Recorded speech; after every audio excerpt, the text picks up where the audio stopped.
వసుధకున్న బంధం. నువ్వే తననేం చెయ్యాలో నిర్ణయించుకోవాల్సింది నువ్వే దాటవు స్వప్నాలు.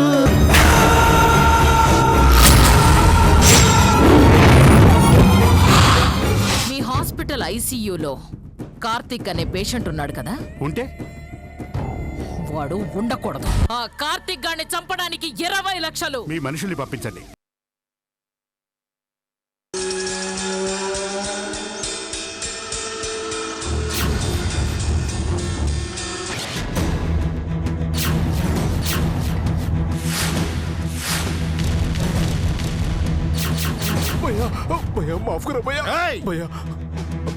భాయిని మోసం చెయ్యాలని చూస్తే బ్రతుకే ఉండదని తెలిసి కూడా తప్పు చేశావు.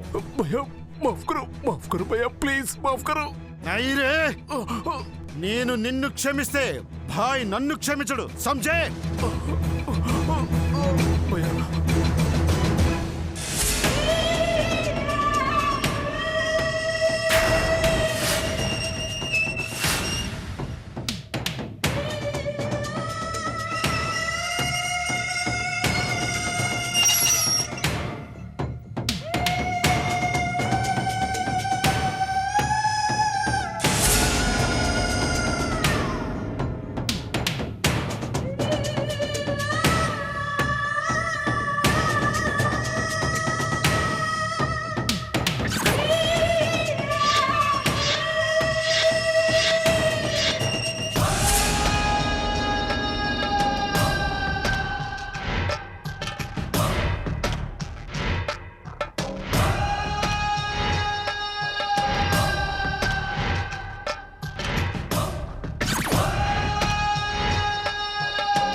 పర్వేజ్ గ్యాంగ్తో చేతులు కలిపాడు బాయ్. మనల్ని మోసం చేశాడు బాయ్. ఇస్కో నై చూడంగా బాయ్. ప్లీజ్ బాయ్, నన్ను వదిలే బాయ్. వాళ్ళు నన్ను బెదిరించారు బాయ్, అందుకే నేను వాళ్ళతో చేతులు కలిపాను. వాడికి భయపడ్డావు అంటే ఈ భాయ్ అంటే భయం తగ్గిపోయిందనేగా. నా వ్యాపారమే భయంతోరా. భయం మనల్ని చూసి భయపడాలి కానీ భయానికి లొంగేవాడు నాకు అవసరం లేదు.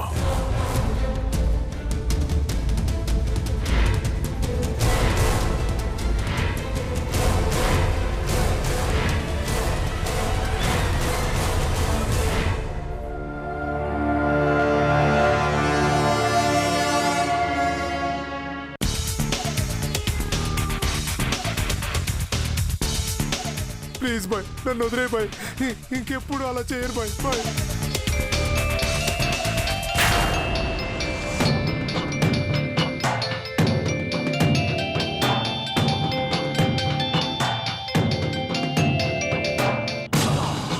హలో బిజ్జుబాయ్, మనకు కావలసిన వ్యక్తి హైదరాబాద్లోనే ఉంది.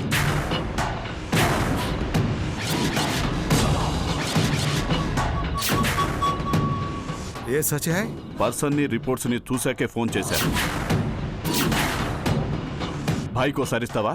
ఇంత మంచి విషయం భాయ్కి చెప్పాలంటే భాయ్ సెటిల్మెంట్లో ఉన్నాడే. బిజినెస్లో క్లారిటీ ఉండాలి. భాయ్ అంటే భయం ఉండాలి. పనిలో క్లారిటీ లేకపోయినా, భాయ్ అంటే భయం లేకపోయినా నాకు నచ్చదు. ముझे మాఫ్ కరో బాయ్, ప్లీజ్ బాయ్, ముझे మాఫ్ కరో. నన్నేం చేయదు బాయ్.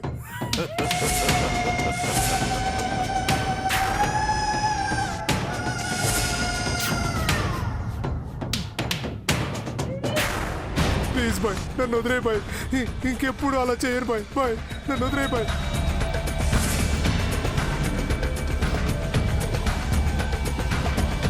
ప్లీజ్ బాయ్, ముझे మాఫ్ కరో. నన్నేం చేయదు బాయ్.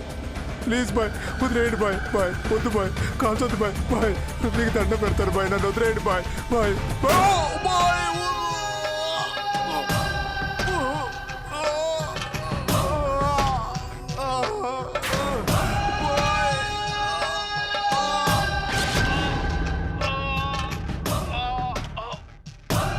సరే సరే, బాయ్కి నువ్వే చెప్పు. ओके मैं बोल दूंगा, मैं बाद में फोन करूंगा. కోన్?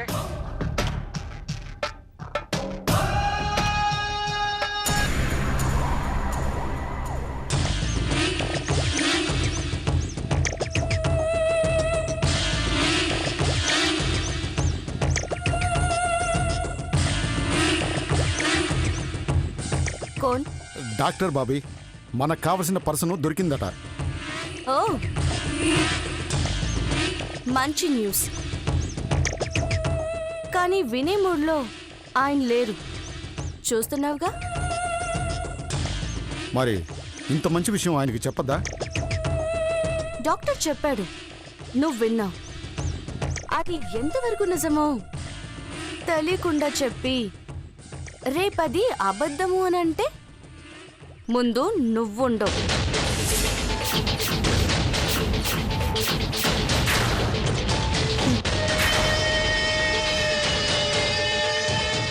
డాక్టర్ కో ఆనేదో, వచ్చాక ఎగ్జాక్ట్గా విషయం కనుక్కొని అప్పుడు ఆయనకి చెప్దాం. ఠీకే? ఠీకే బాబీ.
ఎక్కడున్నారు? మా వాళ్ళందరూ ఏరి చెప్పండి, ఆయన ఎక్కడున్నారు? ఏమండి? డాక్టర్ గారిని పిలుస్తాను. మా వాళ్ళు ఏరంటే మాట్లాడకుండా వెళ్ళిపోతారేంటి? వాళ్ళంతా ఎక్కడున్నారు? అసలు నేను ఎక్కడున్నాను? నాకేమైంది?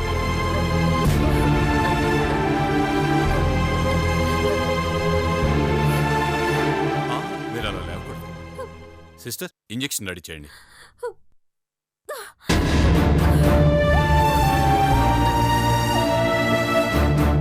నేను అడిగిన దానికి సమాధానం చెప్పండి. అసలు నేను ఇక్కడికి ఎలా వచ్చాను? అసలు నాకేమైంది? నేను ఎక్కడున్నాను? చెప్పండి డాక్టర్. మా వాళ్ళందరూ ఎక్కడున్నారు? నేను ఆయన చూడాలి, మా మామయ్యని చూడాలి. చెప్పండి, వాళ్ళందరూ ఎక్కడున్నారు? అందరూ బానే ఉన్నారమ్మా. మీరు కొంచెం ప్రశాంతంగా ఉండండి. డాక్టర్, నాకివేం వద్దు. ముందు నేను మా వాళ్ళని చూడాలి. నన్ను బయటికి తీసుకువెళ్ళండి. మీరు కదలకూడదమ్మా. దయచేసి చెప్పేది వినండి. ముందు ఇంజెక్షన్ చేయనివ్వండి. మా వాళ్ళని చూశాకే ఏదైనా. ముందు వాళ్ళని పిలవండి డాక్టర్. నేను వెంటనే వాళ్ళని చూడాలి. ప్లీజ్ డాక్టర్, వాళ్ళని పిలవండి. సిస్టర్, వెళ్ళి పేషెంట్ తరపు వాళ్ళు తీసుకురండి.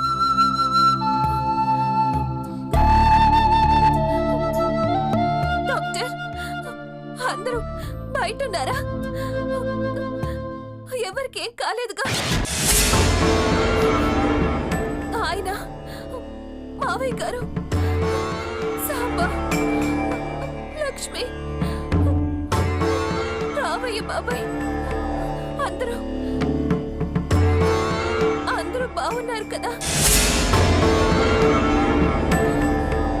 చెప్పండి డాక్టర్, ఎవరికేం కాలేదు కదా? ప్లీజ్ డాక్టర్ చెప్పండి.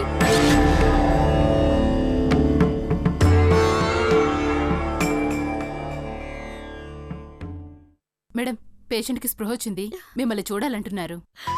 నిజమా?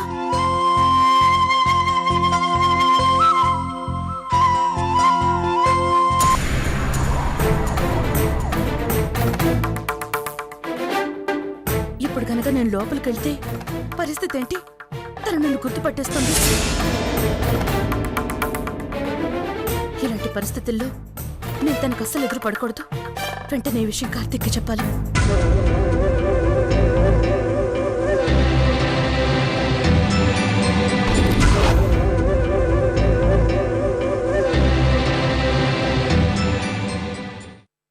కార్తీక్, వసుధకి స్పృహ వచ్చిందట.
ఏం జరిగిందండి? మావయ్య, లక్ష్మి, సాంబా, రామయ్య బాబాయ్ వీళ్ళంతా ఎక్కడున్నారు? ఎవరు కనిపించట్లేదు. ఎవరికి ఏం కాలేదు, అందరూ ఇంటి దగ్గర ఉన్నారు.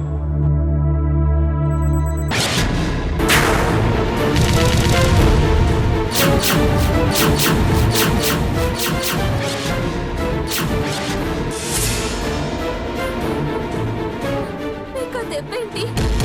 చిన్న గాయమేలే, తగ్గిపోతుంది. లేదు, మీరు నాకేదో అబద్ధం చెప్తున్నారు. నీకు అబద్ధం చెప్తానా చెప్పు. నన్ను చూడు, నేను బాగానే ఉన్నాను కదా. నీకోసమని నేను హాస్పిటల్లో ఉన్నాను, అంతే. అసలు ఏం జరిగిందండి? శుభవాని గుడికెళ్తుంటే ఎలా హాస్పిటల్ పాలవ్వడం ఏంటండి? వస్తా, ఎవరికి ఏం కాలేదు కదా, ఏడోకు. నువ్వు ఉన్న కండిషన్లో ఇలా ఎగ్జైట్ అవ్వటం మంచిది కాదు.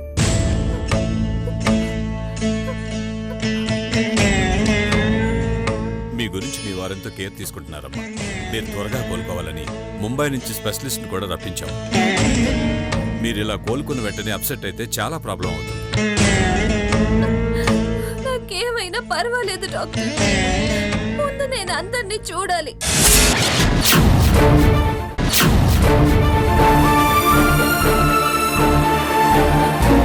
ఏమండి, నన్ను ఇక్కడి నుంచి తీసుకెళ్ళిపోండి.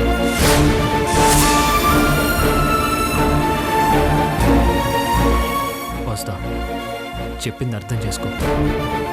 ఎవరికి ఏం కాలేదు. అందరూ హాయిగా ఇంటి దగ్గర ఉన్నారు. లేదు, నాకు ఇలా అయితే మావయ్య గారి ఇంట్లో ఉండరు. సాంబా మనల్ని వదిలి ఉండడు. నేనే వాళ్ళని ఇంటి దగ్గర ఉండమన్నాను. అందరూ ఇక్కడే ఉంటే ఎలా? పైగా నాన్న నేను ఇలా చూస్తూ ఉండలేరు. అందుకే నేనే పంపించాను. సాంబాని నాన్నకి తోడుగా ఉండమన్నాను.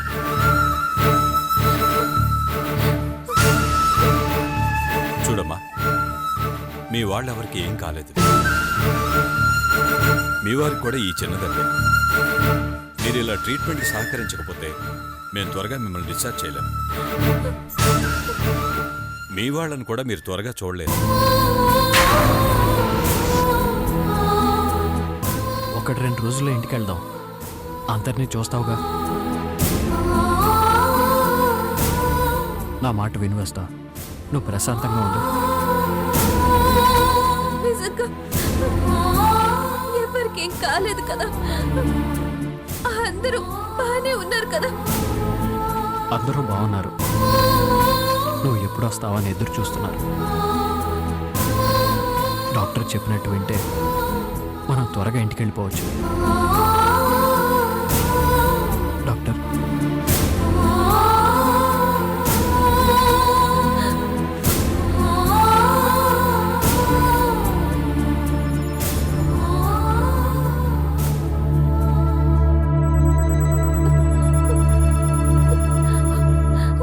ఏమండి, మన ఇక్కడి నుంచి త్వరగా వెళ్ళాలి. మామయ్య వాళ్ళని చూడాలి. మామయ్య వాళ్ళని చూడాలి. మామయ్య వాళ్ళని చూడాలి. అలాగే వస్తా. తప్పకుండా వెళ్దాం. నువ్వు రెస్ట్ తీసుకో.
చందు,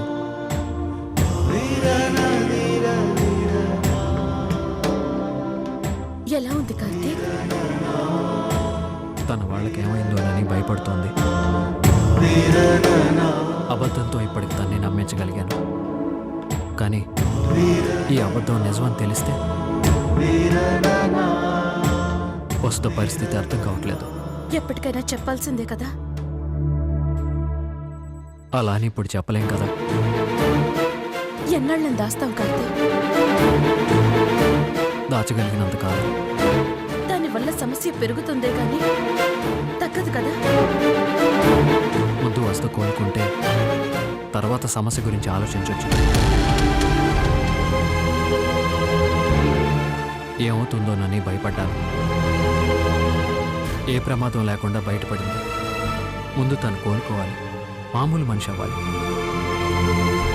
తన వాళ్ళని కాపాడలేకపోయాను. తన్ని కాపాడుకోవాల్సిన బాధ్యత మాత్రం నాదే.